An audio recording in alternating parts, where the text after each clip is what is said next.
El doctor Fausto Jarrín está con nosotros, él es defensor del expresidente Rafael Correa. Ayer se había planteado ya una audiencia, me aclarará el tema, si me equivoco, el doctor Jarrín, de apelación, pero aparentemente recién ayer o anteayer les habían entregado a todos los abogados las 90 hojas que faltaban del proceso. Como yo dije temprano, los capítulos que se le olvidaron a Cervantes, aunque en este caso a alguien se le olvidaron. Pero no tenían pues los abogados. ¿Cómo pueden apelar si no tienen completo todo el documento, todo el cuerpo de todas las fojas útiles, como le llaman los abogados, para poder defender a sus clientes? Abogado Jarrín, ¿qué pasó ayer con esta audiencia o qué pasó con la apelación que se postergó? Buenos días, estimado Jimmy, qué gusto estar contigo. Un saludo para la ciudadanía en Guayaquil, en Guayas y en todo el país que te escuchan. Estoy un poco afectado, estoy un poco afónico. Realmente lo de ayer es un capítulo más de toda esta vergüenza que envuelve y que ha envuelto desde el inicio este proceso denominado sobornos. Al enterarme de mi condición médica ya positiva, inmediatamente puse en conocimiento de los jueces al respecto de mi imposibilidad fáctica de ejercer el derecho de defensa al 100% como corresponde, más aún tomando en cuenta que ellos mismos han denominado a este como el caso del siglo. Y no soy el único, está este abogado Diego Chimbo a cargo de la defensa del señor Bolívar Sánchez, que inclusive dio positivo antes que yo y solicitó antes que yo este mismo tratamiento. Sin embargo, los jueces de manera violenta, lo tengo que decir, proceden a humillar nuestra condición, nos exigen presentar a nuestros médicos para que contesten preguntas ante los juzgadores les preguntan a los médicos qué tan graves estamos. Y cuando agradeciéndole a la vida, a la salud, la profesional a cargo de mi condición, les responde que mi COVID es moderado, no es grave, y que sí puedo hablar, como efectivamente puedo hablar, pero que sin embargo me agoto, que sin embargo tengo dificultad para concentrarme, duele la cabeza. Los jueces dicen que si puedo hablar, entonces que no se debe suspender la audiencia, porque me van a dejar descansar. Es decir, por un lado, existe un grupo de pseudopolíticos que plantea suspender las elecciones por el COVID, y por otro lado la función judicial nos obliga a los abogados a hacer las audiencias con COVID.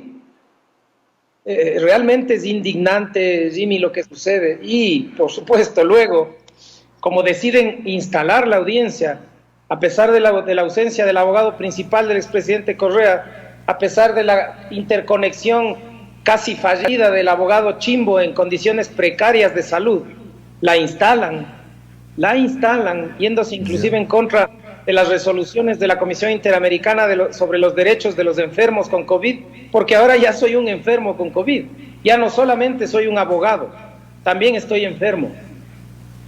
Entonces la instalan y el resto de abogados procede inmediatamente a hacer alegaciones previas, en donde por supuesto la más grave de todas, que todavía no entra al fondo del asunto de la apelación, es el hecho de que jamás nos notificaron la sentencia completa. Jamás. Y mira lo que sucede, Jimmy. Ayer el Tribunal de Apelación dispone la notificación de la sentencia completa. El Tribunal de Apelación ayer dispuso la notificación de la sentencia completa, no el tribunal anterior. Bueno, ¿y qué pasó, perdón, Fausto? ¿Qué pasó que no recibieron los abogados esas 90 páginas? ¿Dónde estaban esas 90 páginas? Mira, Jimmy, en el apuro, ¿qué es lo que han tenido todo este tiempo? Apuro, a empujones, como todo lo que han hecho en este caso. Lo que sucedió es que nos leen la sentencia en los primeros días de abril, luego preocupados, apresurados, oprimidos por los operadores del gobierno, los jueces proceden a notificarnos lo que tenían. Y nos notificaron vía electrónica la sentencia sin pies de página, la sentencia sin cuadros, sin anexos, sin absolutamente nada. Pero nos notificaron. Entonces, el momento en que nos notificaron, debes acordarte que inclusive fue noticia porque los abogados tuvimos que salir a la calle a buscar cómo presentar nuestros recursos horizontales, tuvimos que salir a la calle a buscar cómo presentar nuestros recursos de apelación, porque por supuesto, dada la lógica de cómo se ha llevado esto, existía siempre el riesgo de que simplemente digan que no hemos presentado a tiempo. Ya. Y esa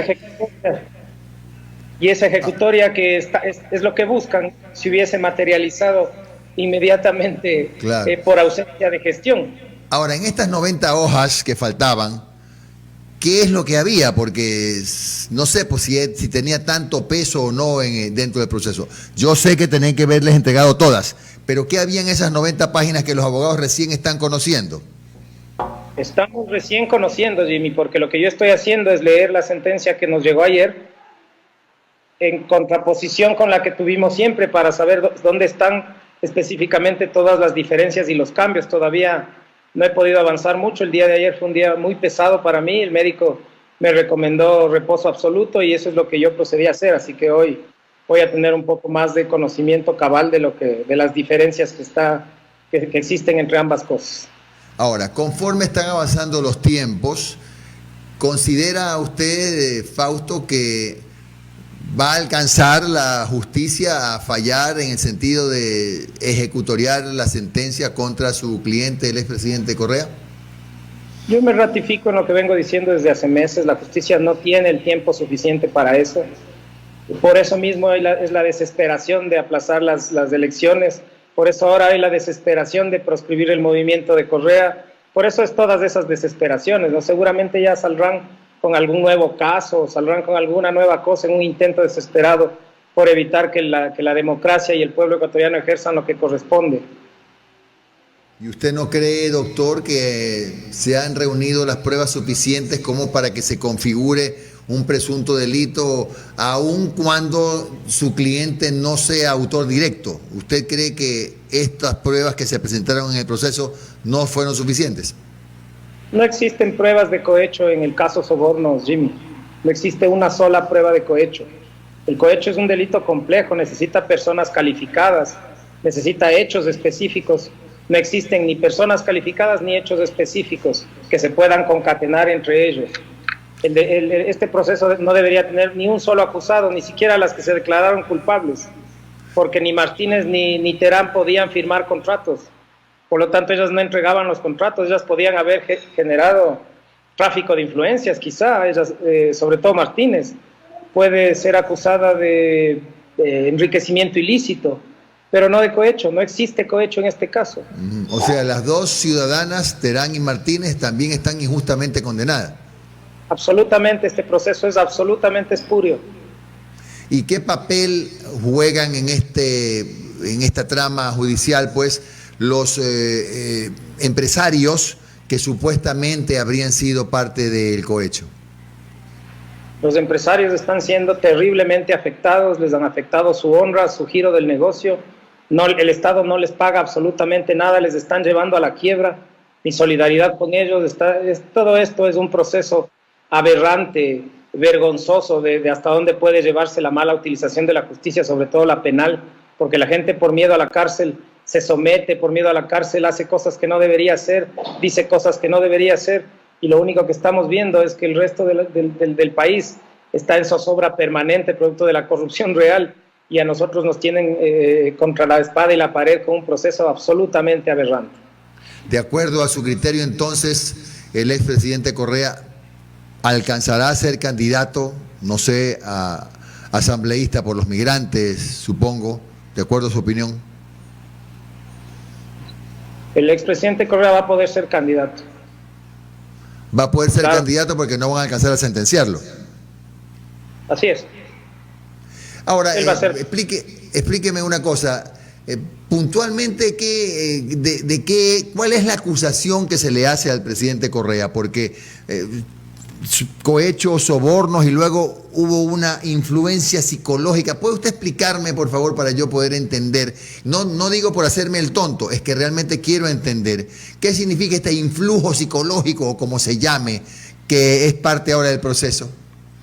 Mira, Jimmy, para ponerte en contexto, creo que la primera institución que debe apelar la sentencia es la Fiscalía. ¿Y por qué digo esto? Porque los jueces dieron la vuelta a toda la teoría de la Fiscalía. La Fiscalía hablaba de una estructura criminal, recuerden, que se llenaba la boca comparando el régimen de Correa con grupos de mafias y etcétera, y decía que el expresidente Rafael Correa era la cabeza de esa estructura criminal. ¿Qué hacen los jueces? Como no tienen pruebas para demostrar la existencia de la estructura criminal, como la única prueba era la vergonzosa pericia de esa señora, que después resultó que no es ni perito, pericia que los jueces desecharon. Entonces, en lugar de declarar la inocencia, en lugar de sobreseer a Correa, que es lo que se hace cuando no hay pruebas, los jueces, miserablemente, lo que hacen es torcer la teoría, y ahora lo que dicen es que el expresidente Correa, a través de su influjo psíquico, les indicó a los funcionarios a que cometan el delito de pedir sobornos. O sea, eso es como una autoría intelectual. Sí, sería bueno, como una autoría intelectual. Las formas que ahora se conocen como autoría mediata es lo que en los códigos antiguos decíamos autor intelectual. Teníamos antes el autor intelectual y el autor material. Ahora se llama autoría mediata y autoría directa. ¿Sí? Entonces, cuando oyes autoría mediata se refieren a todas las formas de autor intelectual. ¿Ya? Mira, pero la instigación tiene características muy puntuales, ¿no? La instigación tiene características muy puntuales. La instigación es una forma per se, no es una forma de autoría mediata. Y la instigación se genera por varias condicionantes, por ejemplo, la inimputabilidad del instigado, la minoridad de edad, la relación sentimental. Eso se tiene que demostrar en un proceso a través de análisis psicológicos, inclusive muchas veces análisis psiquiátricos. La instigación más común de todas es aquella, por ejemplo, en la que el padre le... Saludos a... Dieron Esperancita por ahí, pero bueno, olvidémonos, hagamos de cuenta que no hemos hablado, sigamos. Una de las formas más comunes de instigación es la del padre que induce al hijo a robar. Esa es una forma muy común de instigación. ¿Cómo le induce el padre? A través de su presencia de padre, a través de decirle que él no va a poder ir a la cárcel porque es menor de edad, a través de decirle que solamente está robando para comer. Esa es una forma de generar la instigación. Entonces, cuando tienes una instigación, tú llevas a ese menor a un proceso de asistencia social. Ahí los psicólogos le van a hacer exámenes médicos, psicológicos, psiquiátricos, para determinar hasta dónde la influencia del padre en la psiquis del hijo le llevó a entender que está bien lo que está haciendo. Esa es la instigación. Y acá, bueno, se inventaron el influjo psíquico como si fuese cuestión de decir nomás. Y ahí tendrían que explicarme cómo ejerció Correa el influjo psíquico con los contratistas, por ejemplo. Claro. Porque entonces, si no, ¿cómo es que él acaba siendo responsable de cohecho si él nunca habló con los contratistas? ¿Y a cuáles de los funcionarios públicos? A lo mejor tiene telepatía, pues. A lo mejor tiene telepatía. No sabemos. Ya, lo bochornoso ya no da más, ¿no? O sea, esto solo queda para meme, como dicen las redes sociales, porque realmente es eso, es una vergüenza, no tiene sustento por ningún lado. Doctor Jarrín, ¿cuáles son los próximos pasos de la defensa? Estoy tomando un par de decisiones de orden técnico en relación a la notificación que recibimos ayer, porque yo presenté mi recurso de aclaración y ampliación respecto entonces de una sentencia mutilada, y eso es nulo.